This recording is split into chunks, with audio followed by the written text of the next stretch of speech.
microphone on behalf of Michelle Meredith. Michelle is an aunt of Ken Ballard, who was killed in Iraq. Michelle was here the day that they found out that her nephew had been killed. This morning, she came here on Friday to tell me that she and her sisters had been invited to have breakfast with the president this morning in honor of her nephew. So I'm going to miss Michelle.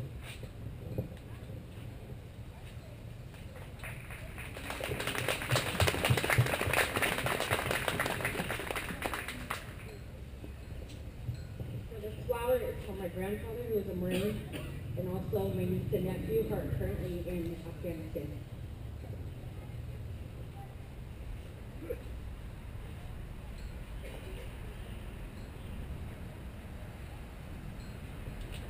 This flower is in honor of my father who served in Korea in the Army.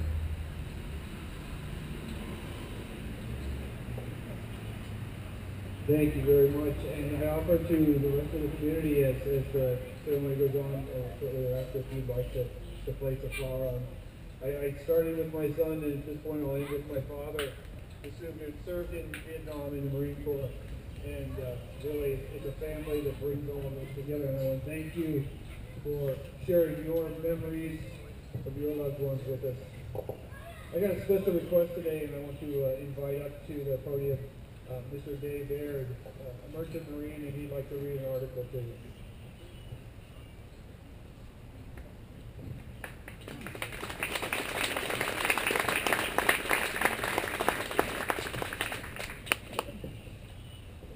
Good to be here.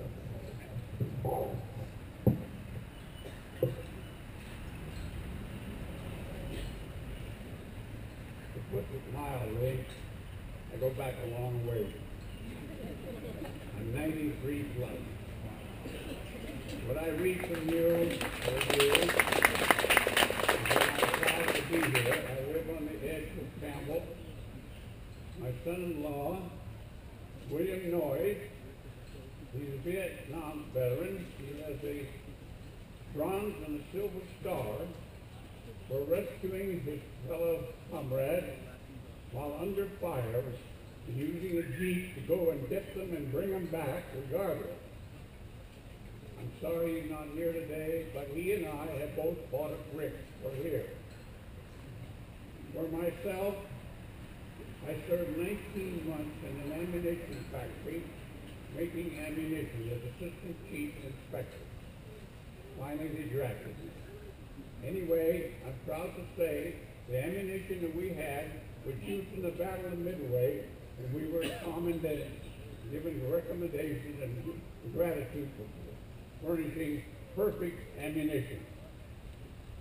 What I'll have to do for you today is was written by me and edited by the Campbell Express in the year 2005. The article is Memorial Day.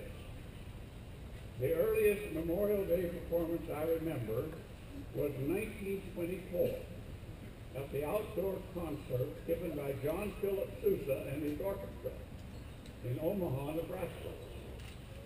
In 1925, the family moved from Council Bluffs, Iowa to Memphis, Tennessee. In Memphis for many years, there were two Memorial Day parades. They took place on May 30th for the United States of America, and on June 13th for the Confederate States of America. And Yankee was still one word in much of the South. The USA parade consists mainly of World War I veterans. There were also many from the Spanish-American War, and still quite a good number from the Civil War. This parade took place on Main Street in downtown Memphis. Everyone thought that World War I was the war to end all wars. The Confederate State Parade was a different route, and always ended at Forest Park, where a wreath was laid at the foot of a huge statue of General Nathan Bedford Forrest riding a horse. They tell a story that during the Civil War, in a raid on Memphis, he rode his horse up the steps of a downtown hotel, speaking to the general of the area. Forrest was one of the greatest cavalrymen that ever lived. From the end of Civil War I in 1965 until the parade in 1925, the gap time is 60 years. The gap time from the end of World War II and now, which was 2005, the year is also 60 years. Consequently, percentage-wise, the number of remaining Civil War veterans then and the remaining number of World War II veterans now is probably the same. There's one big difference. Many Civil War veterans are amputees, marching along with a wooden arm or leg. I doubt that the remaining Civil War veterans live more than another 10 years. I'm wondering if the present World War II veterans, having lived up to now an equal amount of years, will last more than another 10 years. I understand that more than 1,000 a day are leaving this world. I am hoping that I will be one of the more fortunate veterans that will live long enough to at least see 10 more Memorial Day holidays. Well, I've seen 6 more, and I hope I'll see 4 more, and I want to be long enough to see the 2 gifts that we brought for this memorial.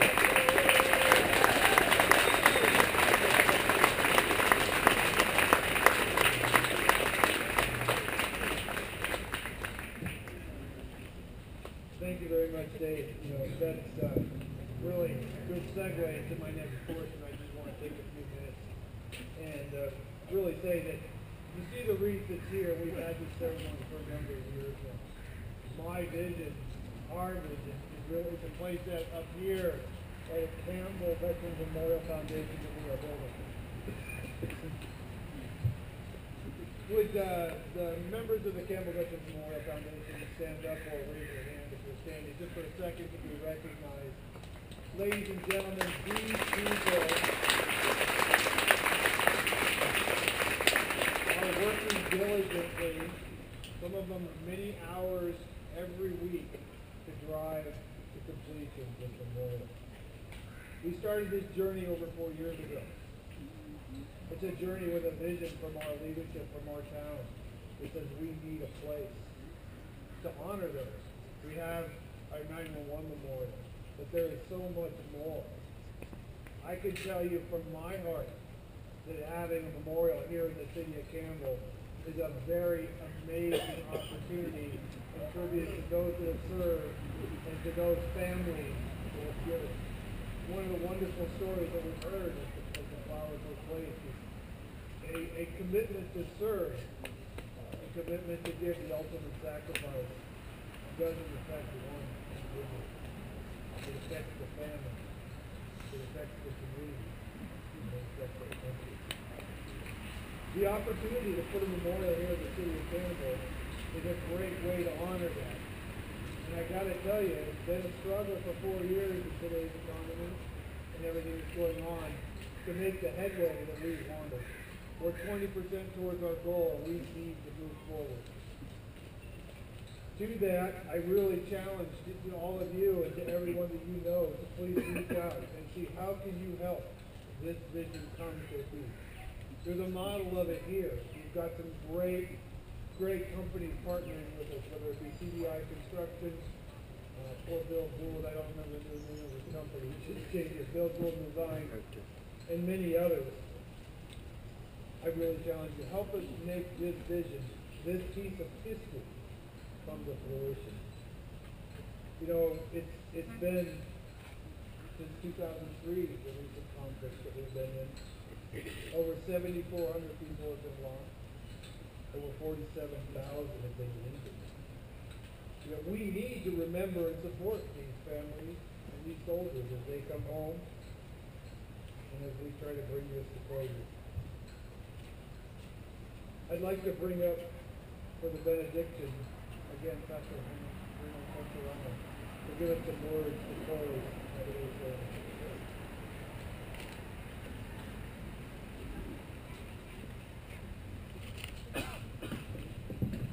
Let us remember the citizens of Dublin and cities throughout the nation that have lost their lives because of this nature, weather pattern that we're having.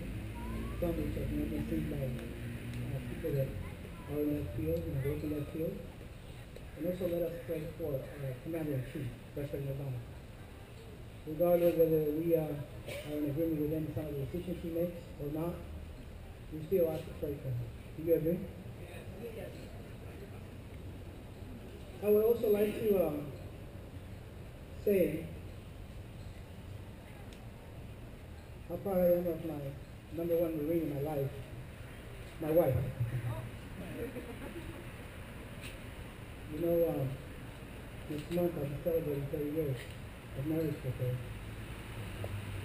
And the reason why I'm talking about her right now is because I almost lost her 5 years ago.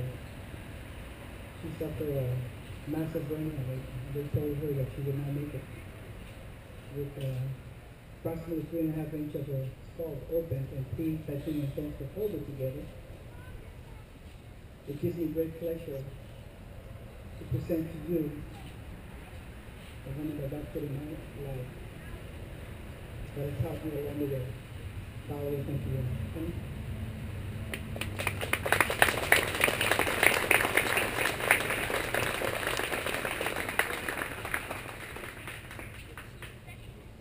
This is Mama. And I thank God for her.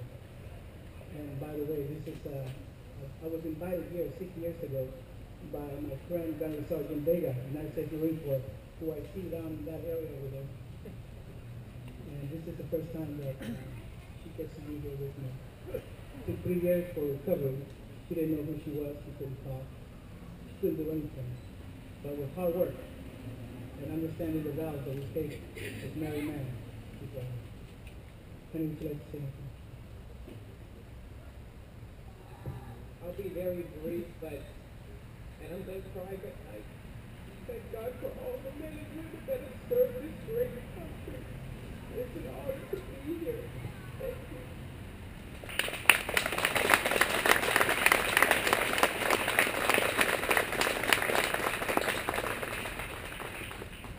Truly, it is an honor to be before you. Some of you have seen things that you want to talk about even now, but I can appreciate. It's because of you that we have this liberty. It's because of you that we have this great nation. I almost want to say go USA. Is that okay? And finally, Lance Corporal Hernan Michael Santagruno.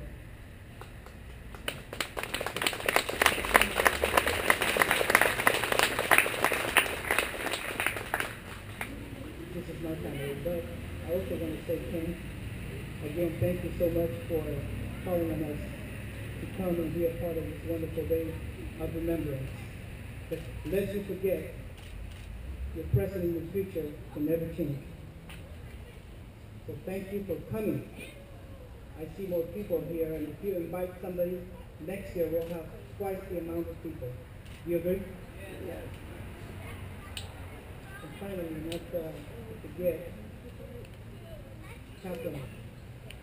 I turned to him a few minutes ago and I said, "Simplify Marine," and he gave me a smile.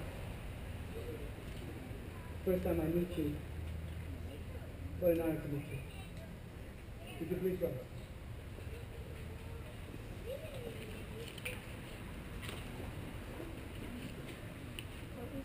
I close in this benediction. I also want to thank God for my father and mother who are here. My aunt is here too.